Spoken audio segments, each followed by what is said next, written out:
Државата не смее да штеди на дијабетичарите. 25 здруженија ќе достават барање до ресорните министерства за зголемување на буџетот за дијабетичари. Зголемување на буџетот за дијабетичари најмалку за 10%, односно се предвидени за оваа година 10 милиони евра, а таа сума се провлекува последните 3 до 4 години.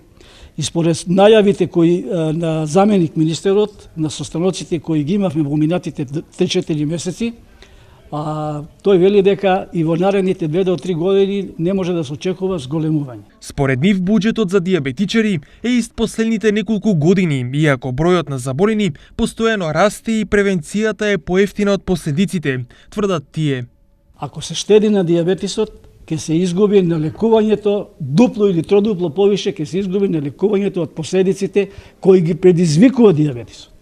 Според нашето мислење, подобро е да се превентира во дијабетис, да се лечи, да не дојде последици, а последиците се срцеви удари, дијабетско стопало, сечење на нозе, на бобрежни заболувања и така натаму. Освен повеќе пари, здруженијата на дијабетичари од целата држава имаат и други итни барања.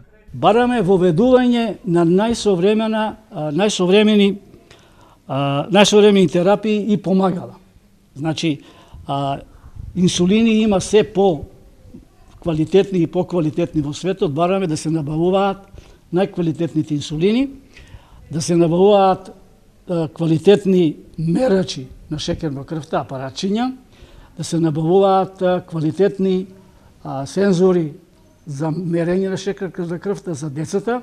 Инаку од годинава ќе почне да се води официјална статистика на граѓани заболени од дијабет.